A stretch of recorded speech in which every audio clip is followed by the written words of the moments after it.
Welcome to Bad Gear, the show about the world's most hated audio tools. There are plenty of rabbit holes to go down if you're a synth nerd, and it always blows my mind when I find one that was hidden in plain sight for years, especially when it leads to a family of instruments that is all over the most influential music of the 70s and early 80s. Today we are going to talk about Strikefat. This 2014 sound module is Waldorf's digital take on the aforementioned rabbit hole, the legendary old-school string machine synthesizers. While I know quite a bit about other classic music-making machines, the eerie-sounding polyphonic ensemble keyboards and their modern-day clones and emulations are still a blank spot to me. I'm almost a bit ashamed. At the first glance, Strikefat is ticking all the boxes. A design quite similar to Waldorf's very own rocket and two-pole with a vintage-style UI elements and a tasteful touch of pink.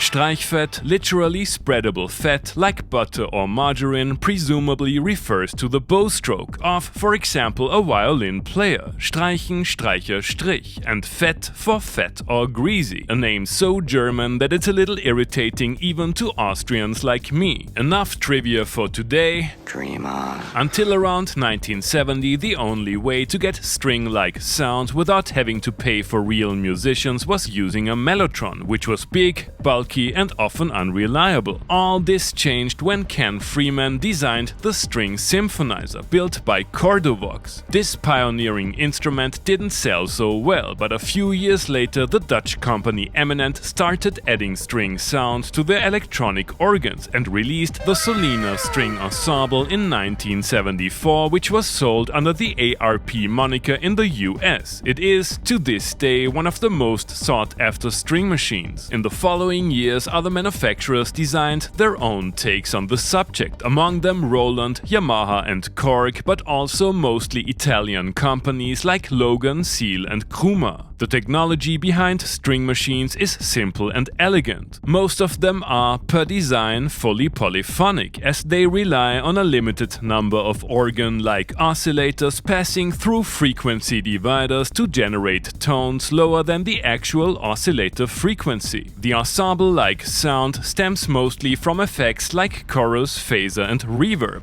The heyday of string machines was over as soon as real polyphonic synthesizers and digital sound generators took the stage, and the warm and mysterious sound was drowned out by a trebly wave of gated reverb. Where were we? The Waldorf Streichfett. The fully digital string synthesizer consists of two main sections: solo and strings. The latter let you scan through what is going to be a string trio,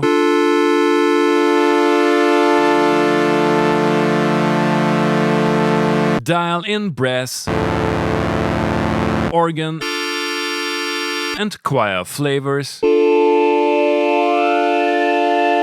and various combinations of these admittedly crude-sounding basic tones, which consist of an upper and lower octave that can be mixed and tamed with an attack-release envelope. In order to get the instrument ready for adult movie soundtracks, you will need to activate the Ensemble Effect, which offers chorus, more chorus, and a mix of both.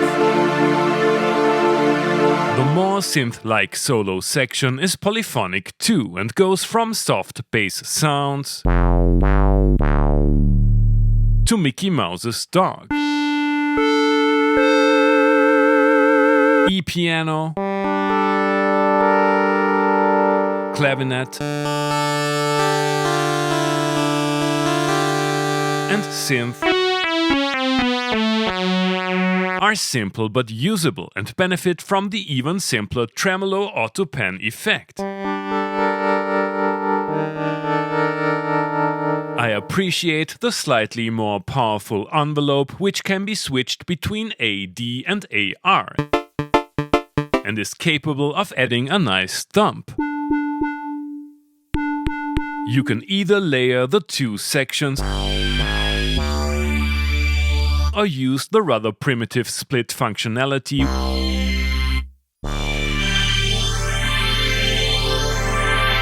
which allows for a similarly primitive multi-mode. All three effects can be used simultaneously. Reverb is applied to both sections.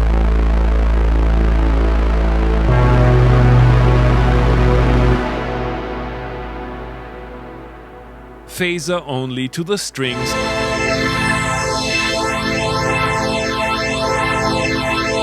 And animate is an LFO modulation of the strings registration setting. The one-knob design of all effects can be limiting at times. There are many complaints about internal clipping, especially when using the phaser, and the noisy reverb seems to come with a hidden gate. You can save up to 12 patches and the unit can be powered and controlled via USB. 5-pin MIDI, nice. Strikefat was not modeled after a specific instrument, but SOS compared it to the Godwin 749 string orchestra or Eminent 310 Unique. Totally check out the comparison of classic string machines on William Salmela's channel. Prices are somewhat okay in Europe, but the instrument is quite expensive in the US. Most classic string machines are ancient and costly antiques that are missing essential modern features people are used to in the studio and on stage. Is Strikefat up to the job? You have already heard Strikefat in today's intro tune. The entire song is a metaphor. Let's set a split point and treat the registration of the string section as the wavetable that it most probably is.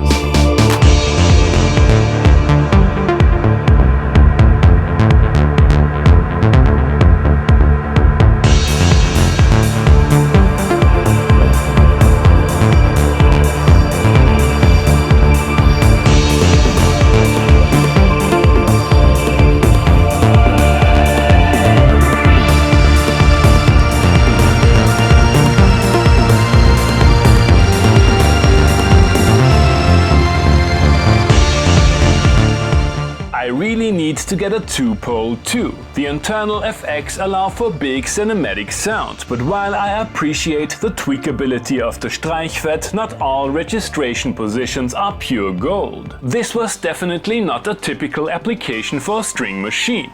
I wanna know if it can keep up in a more traditional setting.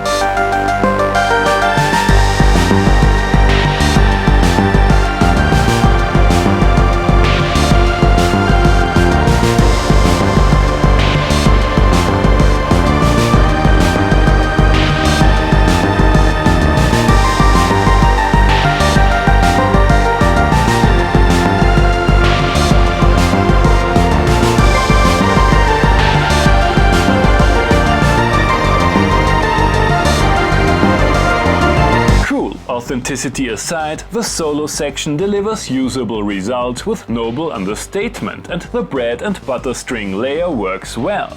The Strikefat is not the thickest sounding synth. Let's beef it up with this gigachat of epic instrumental hip-hop beats.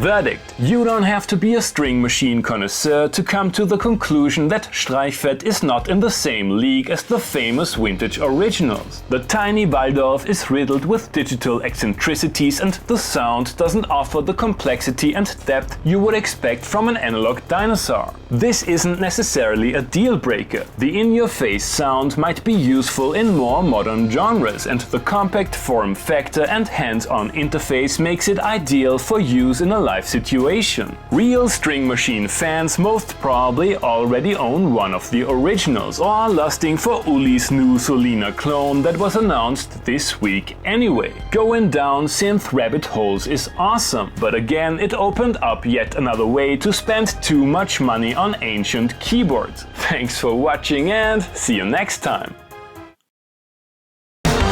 Hey guys, I hope you enjoyed the episode. Feel free to like, subscribe, become a patron and leave a comment what other kind of gear you would like to see and hear on the show.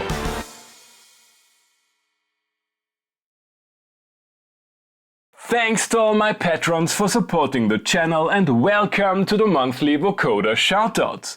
Tier 4. Freeware 32-bit vocoder plugins on an SM Pro Audio V machine running without a wizard file. I also like to live dangerously.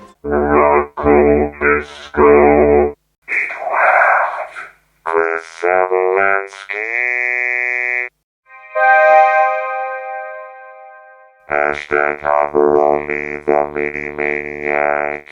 Polarize of the pyramids. Body the squirting over. Welcome to Tier 5. Sassy the Sasquatch opted for the Roland VT3 voice transformer. Solid choice. Sassy the Sasquatch. Tier 6. Time to combine the two for some software-hardware vocoderception.